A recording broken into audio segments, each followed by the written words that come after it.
Hi, my name is Alex Bannister, and this is my Sprint 1 review. And the first task I'm going to be talking about are the, uh, the the bugs that occurred for the last sprint. The first one I'm going to talk about is the flower enemies not working correctly 100% of the time. When the player came in range, not all the flowers within the range made their poison, and they also activated at different times and snapped to full. They snapped to full when they weren't supposed to. The completion criteria for this was the flowers open when the player's in range, the flowers close when the players leave range, and flowers within proximity of the range are activated. The activated flower opens and closes when it's supposed to. This took me about uh, almost 4 hours, 3 hours and 48 minutes to do, and this is it. I'll apologize ahead of time. I can't see my mouse cursor whenever I record my screen, so if I am moving around trying to find it, that is why. Okay, right here are the flowers right here, so if I walk up to it, they all open up and I start taking damage, and then if I walk out, they close.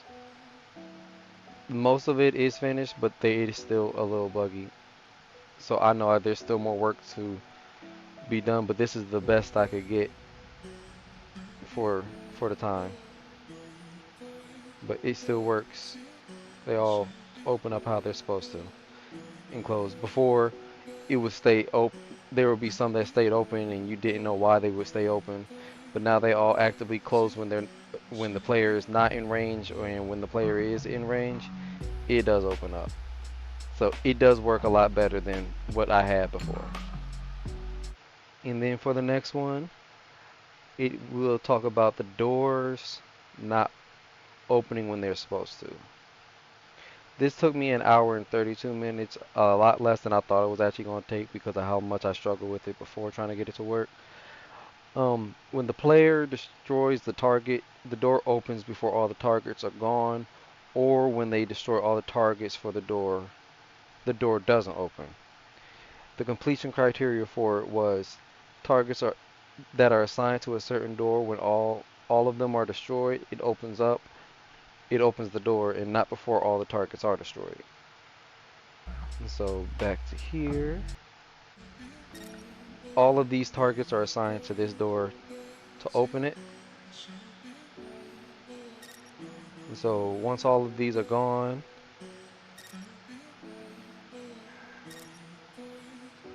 the door will open.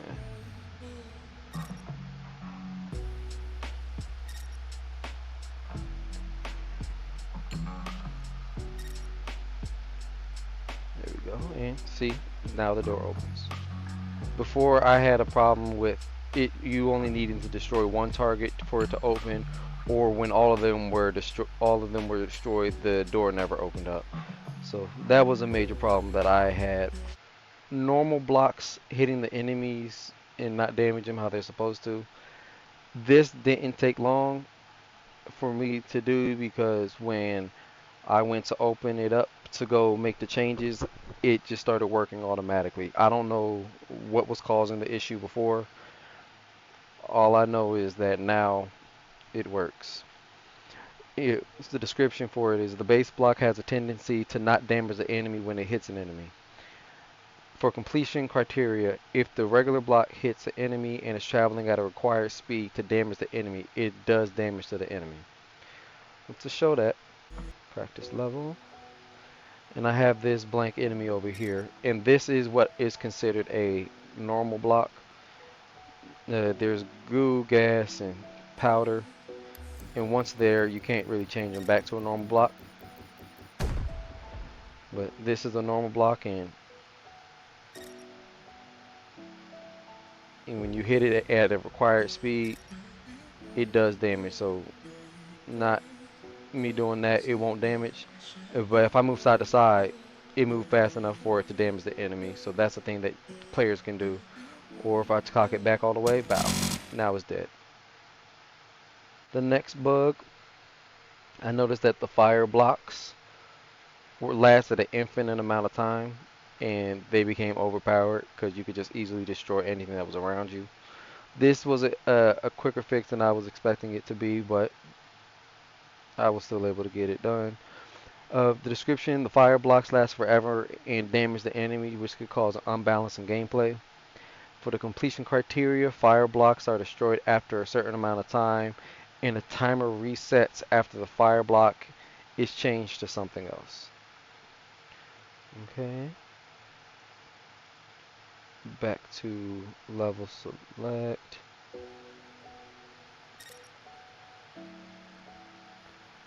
Okay, so I'm going to go change it to a fire block.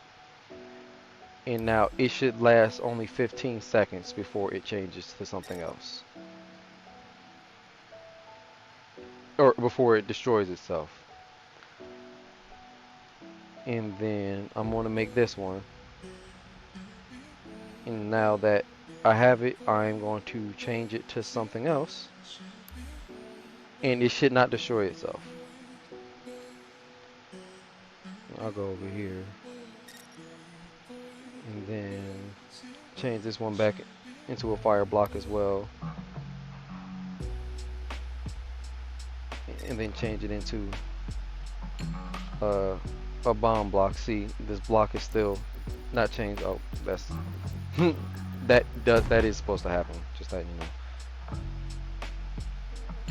It still hasn't destroyed, but then if I change it back to a fire block, it will last 15 seconds before it's destroyed.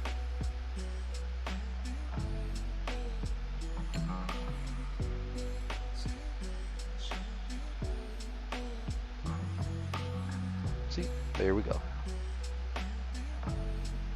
For the next one, I will be going over saving the sound.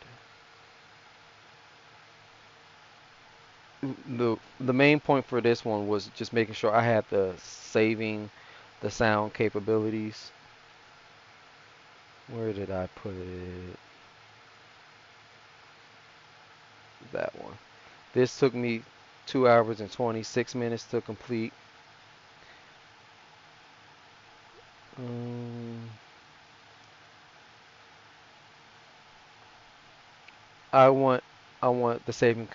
I didn't complete this specific task completely, but it was more focused on saving sounds from level to level. The sound saves from level in my the completion criteria sound saves from level to level. So when you go in here, if I go to the options, this is going to be hard. So give me time to figure this out. It goes loud there, and then if I go to a different level,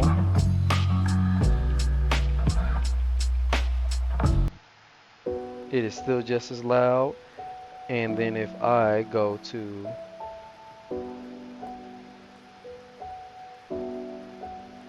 turn it down,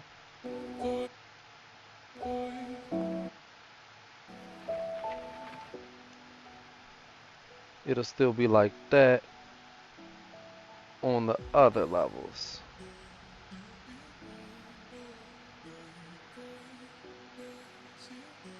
It's like that in the main menu as well as other levels. And that was something that didn't happen before, and the professor had to constantly go back and turn it down. The next thing I will be going over is the goo blocks laying flush when they hit when I throw them against when I hit them against the wall. This took me about 2 hours and 15 minutes. The description for it is: I want the glue block to lay flat to the object it hits so that the player can more easily traverse across them. For the completion criteria, when the goo block hits an object, it lays flat on the face of the object, and there's markers for where the player is meant to throw the goo block. This is where the player will see, this is where we can show that the block goes up against the wall. So when you throw it up against the wall, it lays flat. So it's easier to jump on, and you won't get like weird angles like how we did before. So if you throw it lower, it adjusts itself.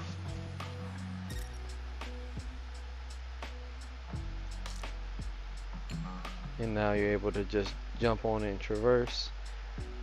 And then there's recommended white spots for where you actually want to traverse. Ah, too low.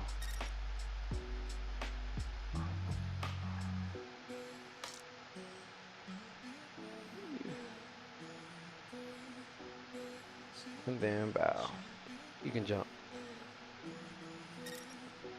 Yep, and well, it gives the player a good identification mark for where you want to actually throw it. So you want to throw it around there, and sometimes it's not always perfect because it moves off to the side, but ideally that's where you want to throw the blocks when you are playing the game. For the next one, and for the final one, is I want to have a better introduction to the push-pull mechanic. This took me almost 7 hours to do. Uh, the description, this will introduce the player. This will help introduce the player to the push-pull mechanic and everything that goes with it. It will allow the player to fully grasp the things that they will have to do once they hit the main area of play. For the completion criteria, it is an area for climbing with glue blocks, an area for destruction with both fire and a bomb block, an area that introduces the bottles to change the block, and an area for destroying targets and opening the door. And for that, we will be going back to the main level. So this is the main area where the player learns to grab and throw blocks. The targets aren't meant for the door. These are just dummies for the player to practice with. And so the player will be able to throw them, not really knowing everything that they're able to do. Then over here, this is another way to open a door. So the player can put blocks in this container. Since it's purple, since the block is purple and this container is purple, that means you want to put those certain blocks in there. So if it was a fire one, it would not work. You need the normal ones, or the purple ones, for it to actually work. And then when the recommended number that's up here is complete, then the door will open. The next area teaches you how to change the blocks while you're holding them. So if you're holding a block, press 1 for a goo block, a 2 for a fire, and 3 for a bomb block, and these bottles will help you throughout the rest of your gameplay. These are what you use to change them, and in the bottom left you see that how many bottles you hold and the numbers that represent to do it. And this is a wall that you can destroy, and you see that it is yellow, and this will be the identifying factor for everything that is able to be destroyed using a fire or a bomb block. So if you make this block into a fire block and throw it fast enough, it will destroy itself. And this is where the player will practice throwing at targets.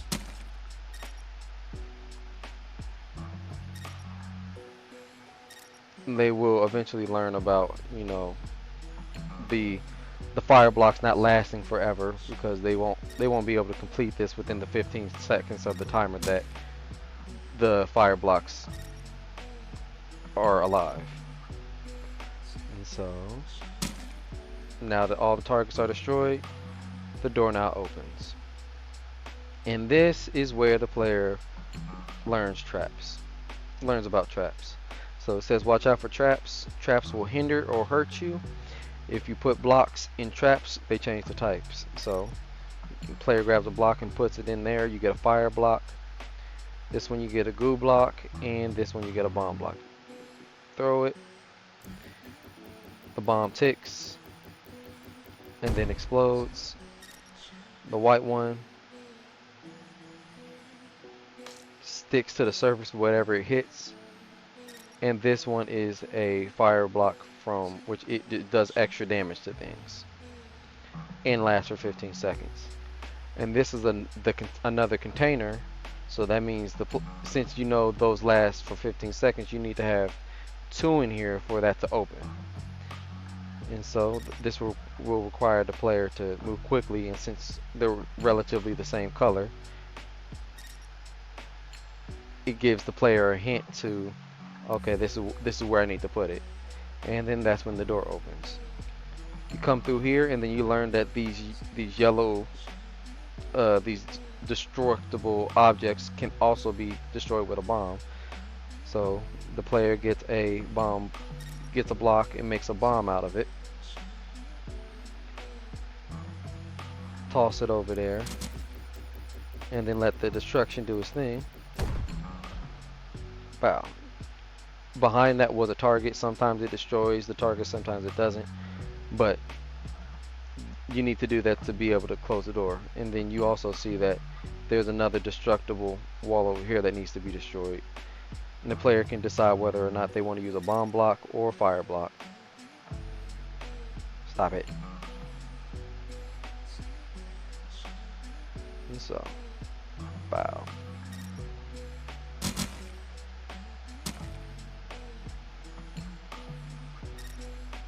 And bow. That is destroyed. Now that door is open. And so you come through here. And so you have to figure out how to open this door. The player can either come through here and put those blocks in there, or if they look at what is being put there, there is a destructible ceiling over here. So they grab their block and make it a fire block and hit it. Bow. And this gives a simulation of what they need to do for in the future part of the game. It just gives like a slight idea for what could possibly happen. This area is where they learn to use goo blocks. Use goo blocks to get over walls. So goo blocks, make it a goo block and then aim it for the spot that is right here, preferably a little lower. I think that might be a little too low, but too low. Okay, let's see if I can do this right here. I think I messed that up, but it works. And now I'm able to get over this. This gives like a slight demonstration for what the player will need to do to, or what to look out for when climbing or traversing things. And then right here it says goo, then bomb. So for this, I want the player to make themselves a goo block and then aim it at this dot right here, and then grab this other block and make it into a bomb block. And so then they throw it at this goo block, and then the goo block turns into a bomb block and destroys everything right there. And now you have your 4 purple blocks to put that in there. So drop those.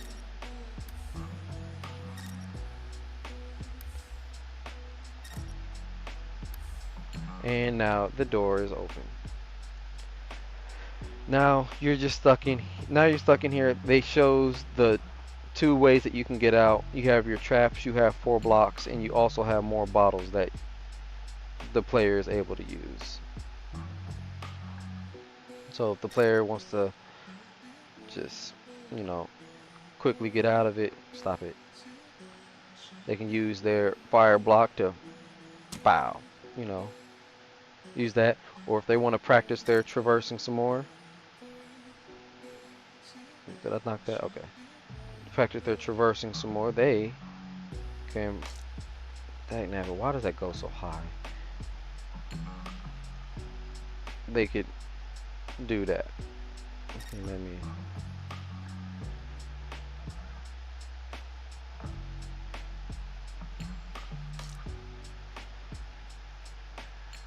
Okay, let me put the other block.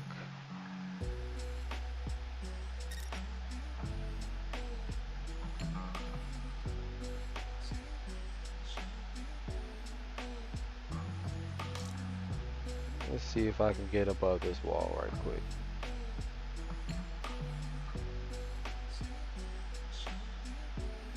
I'm right there.